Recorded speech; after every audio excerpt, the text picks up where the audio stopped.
So, where's this thing supposed to go? Not Netflix, right?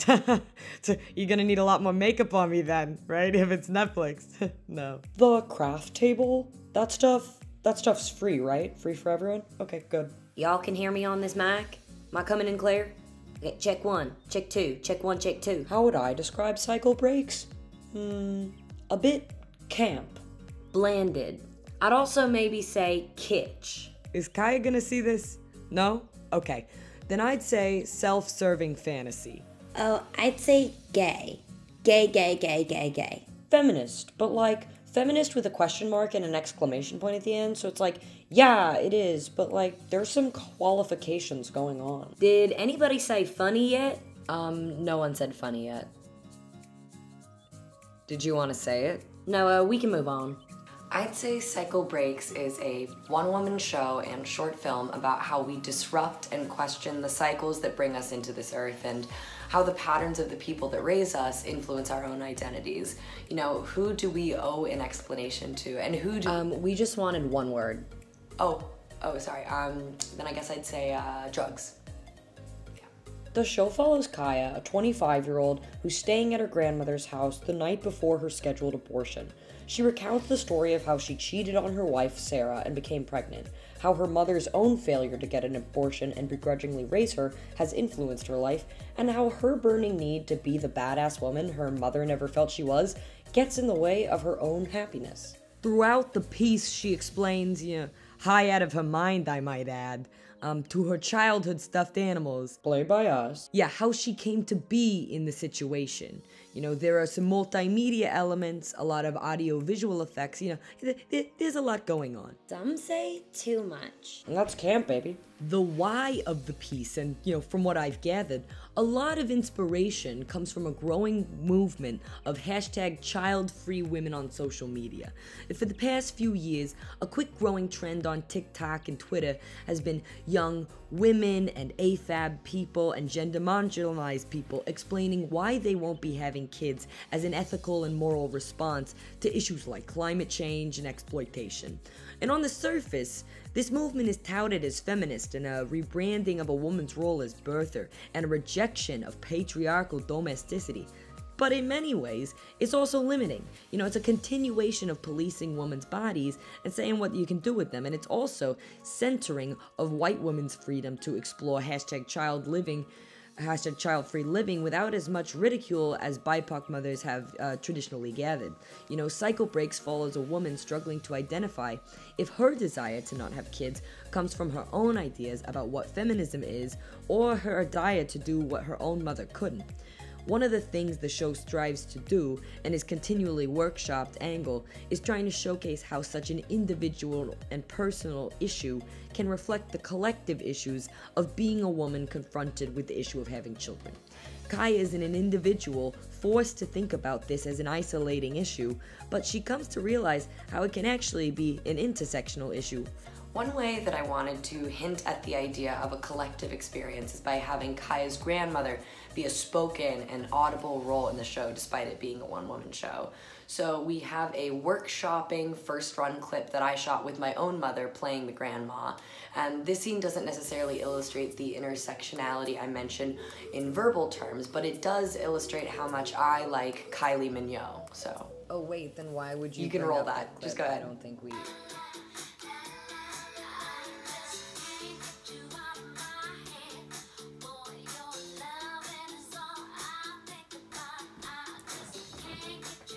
My head for you more than I'm there. We should have done this all the time in high school. I swear to God. This is it. Okay, everybody go around. Hit it, and hit it, and hit it, and hit. Oh, Totoro's a lightweight. Kaya, everything all right? Oh, yeah, Graham, sorry. My clothes aren't on, so just one, yeah. It sounds like you're in there talking to yourself again. No, I'm not talking to myself again. Just, I'm organizing the old stuff you asked me to, so. All right, listen, sorry, just- dear. I just think there might be a skunk close to the house. You're going to want to close your window before the stink It's a comes skunk. in. You're right, Graham. That's a skunk smell, and I see him. He's outside next to a tree that's close to my room, so that's why it smells really particularly skunky in here. So good call on that one. All right, listen, there are some towels outside your door. Yeah. They're here Okay. for you, and I'm going to get in the tub. Okay, thank you. That was close. Right? Right what? Thank you. Another why of doing this piece is, of course, to blend the mediums of a one-woman show with multimedia, which we're hoping to do once the show gets put up in a theater. Yes, as a film and media scholar in school and a stand-up comedian in practice, I really wanted to bring aspects of formalist film theory and different film lenses into the traditional theater space in an interdisciplinary way. So while a conventional one-woman show only presents a view of the subject as you can see her from the audience, this multimedia piece allows us to also occasionally see the point of view of Kaya projected behind her, as well as visuals of Kaya herself. So the interdisciplinarity of the multimedia segment allows for a complication of the gaze. Not only will there be a live audience gaze on Kaya as there typically is, but Kaya's gaze and perspective of the audience and the stuffed animals is also on display. Yes, one thing we really wanted to play with was Laura Mulvey's idea of the male gaze. In her 1973 seminal essay, Visual Pleasure and Narrative Cinema, Mulvey explains how the spectator is often put into a masculine subject position where women on screen are often portrayed as objects of desire. By giving Kaya the agency to wield her own POV, as shown in the multimedia segment, she's challenging the idea of a male gaze or that she is an object that doesn't have perspective or the right to alignment with the audience.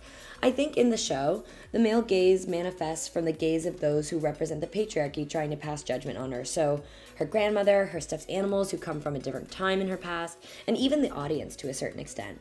The aim is to also emulate the variety of perspectives and judges watching women as they make decisions on birth.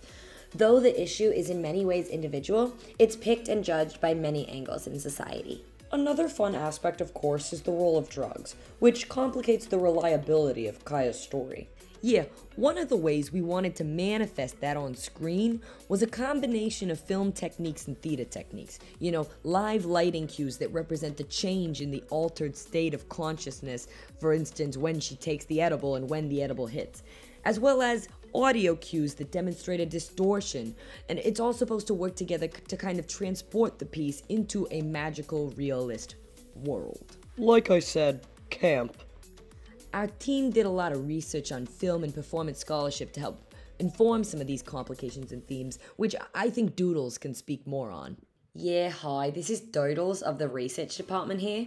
Besides the artistic inspirations that Danny had for the performance of the show itself, Yeah, Michaela Cole in Chewing Gum, Phoebe Waller-Bridges' Fleabag, Whoopi Goldberg's The Spook Show, and Anna Deavere Smith's Twilight were all big inspirations for me wanting to dive into this space in the first place. there were also a lot of scholarly subjects that informed some of the topics that we explored. One in particular was queer mothering and ideas of kinship amongst lesbian and gay couples.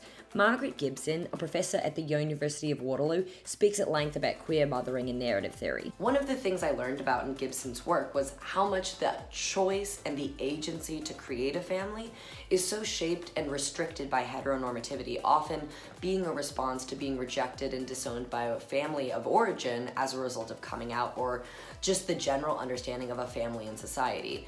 So I think acknowledging how queer mothering can bring up questions of illegitimacy or defaulting to heteronormative nuclear families highlights a real concern in queer communities. And studying queer motherhood has also made me realize that unpacking our own reasons for following our desires often means realizing that we were playing by the rules and expectations of heteronormativity or white supremacy or domesticity, and that's very disappointing to learn because most of the time those desires don't go away after those realizations.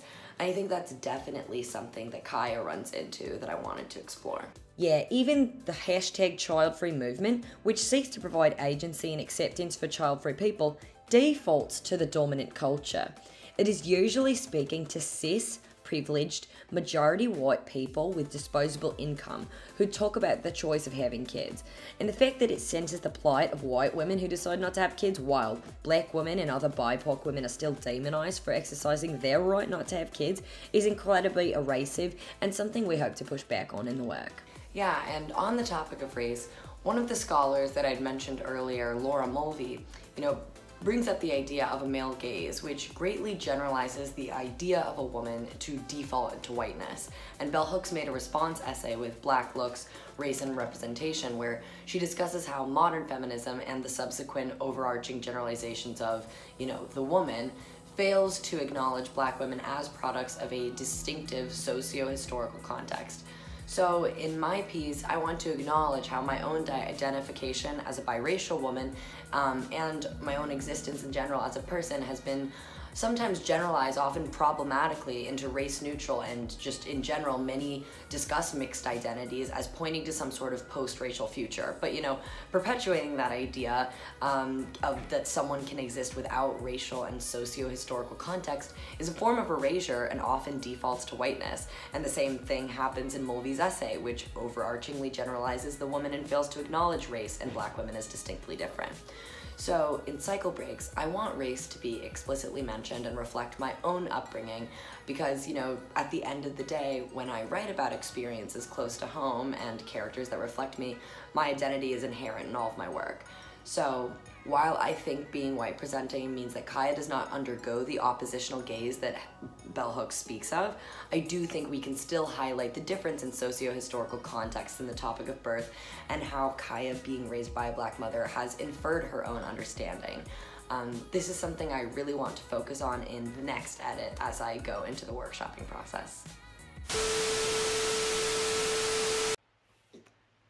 So there are these two kids on the ground playing with these corn dogs, and they're corn dolls. They don't have corn dogs in their hands that they're playing with. It's corn dolls. And the dad is just doing something somewhere else, and the mom's churning the butter, and the kids look so sad, like colonially sad. They're actually the best actors there. And Sarah turns to me after looking at them and whispers, "Don't you think it'd be hard to decide to have a family in this life?" And I'm like, no, what? Of course you had kids back then. Like, the other entertainment was witch trials, butter churning, and fucking, which leads everyone, biologically to, of course you had kids. Because having kids, at the end of the day, is the selfish act of the parent. And I stand by that.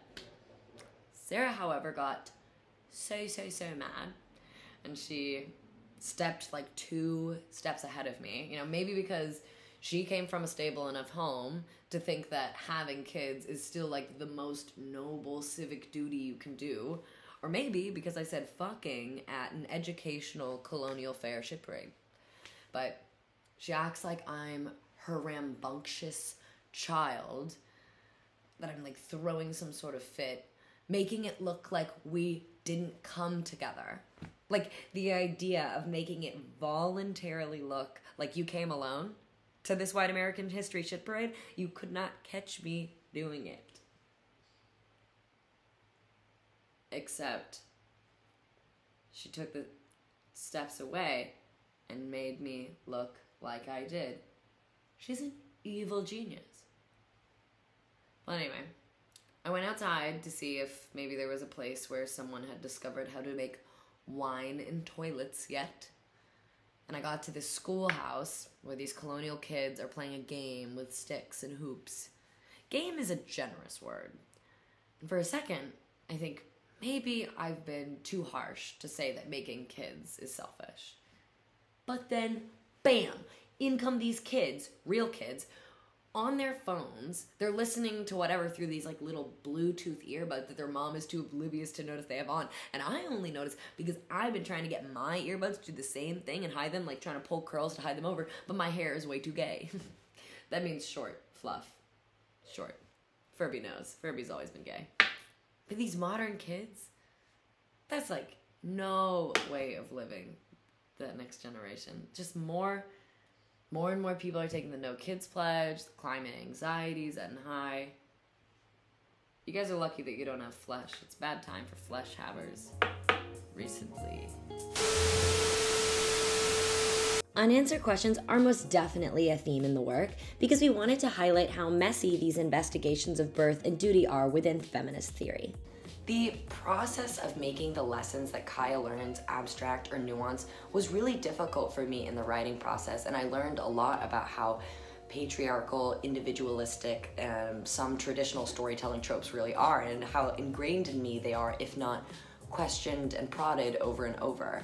So that's why the interdisciplinary aspects of mixing theatrical lenses with film lenses are so helpful in my piece, because they force us to examine Kaya's journey through multiple perspectives, you know, and also the altered states of mind that come through the theme of drugs and psychedelic escapism also complicate those realist elements. Yes, one of the film styles we wanted to emulate was neorealism, which has an emphasis on long shots that illustrate daily practices in real time, like Kaya smoking or fixing her room.